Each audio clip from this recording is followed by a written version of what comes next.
Well, hello. I got a message today from a young lady that said she had no idea where to begin in recovery. And that is something that is so hard because if you have never been through it, you don't know where to start, you don't know exactly what you need to do. So you wonder, okay, so who do I reach out to? Who do I talk to? Um, you know, what do I need to do? And that is what is so amazing about what the technology of today is doing, because it is putting in front of us people that have been through or are healing from or have knowledge of, went to school for. And for me personally, you can give me all of the knowledge that you want, and it is so helpful. But there is nothing like talking to someone who has went through that journey. I gained so much support from the group that I attended when I attended my recovery group. And that is why Alcoholics Anonymous, that's why, they all meet together in a support group, because they understand each other. And that's why in my recovery group of partners or ex-partners of sex addicts, intimacy, anorexic, narcissist, was so valuable to me, because that is exactly what I was married to, and that is exactly what had affected my life at that time. So that support group was so amazing for me. I have not been to college. I always wanted to be a psychiatrist. I did. But I never got the chance to do that because I chose to become a mom and to do things differently. But it has still always been there in my heart. It is a place where I have always been able to help people. Why? Because life was my teacher. I went through the biggest course in life. Yeah, betrayal, trauma, rejection, abandonment, sexual abuse, physical abuse, emotional, mental abuse. Yeah, and for me, that has been something that God has used for the greatest to pour out, to tell my story. And so much of my story has been coming out this week, and I'm just so honored to be able to do that. I truly, truly believe that when we tell our stories, it encourages someone else, it helps someone else. They don't feel alone, they feel supported. They feel like someone else has a little bit of knowledge that could understand them.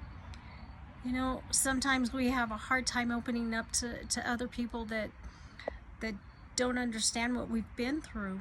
But I have not been through everything that you've been through, but I have been through so much that I understand the grief.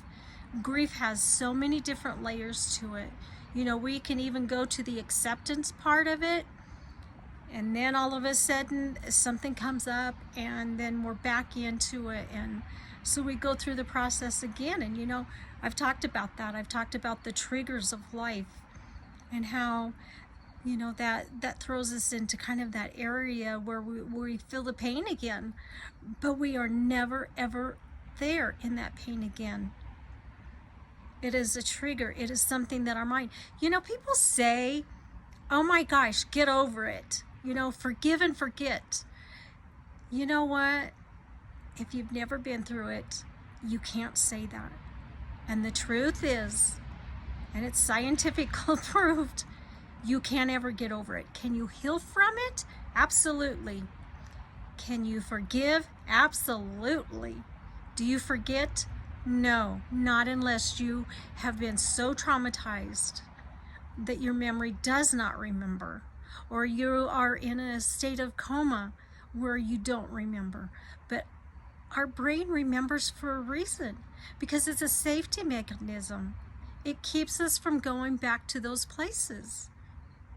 If you keep being abused by someone, you're going to remember that. And you're going to remember, oh, that person said this and it led to this, or this person did that and this is what happened. So you're going to set up boundaries. Well, if we never ever remembered, how could we defend ourselves? How could we set up boundaries? How could we protect ourselves? And so I get so offended when someone says, get over it or forget it. It doesn't happen. And if you have went through anything in your life, you know that, good or bad, because we will remember the good stuff for a reason there as well, because it gives us joy, because it gives us something to look forward to, right? Just as the bad memories give us something to protect ourselves. So if you need anyone to walk with you, to listen to you, to hear you, to help you, I want you to know that I'm there. I do the life coaching. I walk with you through recovery. I will help you with those 12 steps that I learned.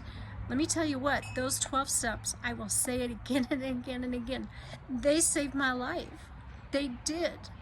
Because I went there and I learned that all of the things that I had chose in my life had a basis to them. It had a base. There was a reason that I chose to be with the people I was with, or to allow the things to happen in my life that I did. Not anymore, because I found the bottom of it. And now I know, and I made the changes. It's just like an alcoholic. They have to know, why do they keep drinking? Is it genetic? Is it something from trauma? Is it something? And it's the same for recovery in anything. From grief, from being in an abusive situation, for allowing people to continually abuse you or walk all over you. There's a reason for everything that happens in our life, right? Okay, but no more excuses. So let's find the reason, let's work on it, and let's move forward. I'm Tani Lee, and I am a woman in recovery, and I am a life coach because I've been there and I've done it. Connect with me. My website is Tani Lee Books, TONNILEABOOKS.com. My coaching is Healing Hearts Coaching, HEALINGHeartsCoaching.info. Connect with me and let's get started and find some freedom for you.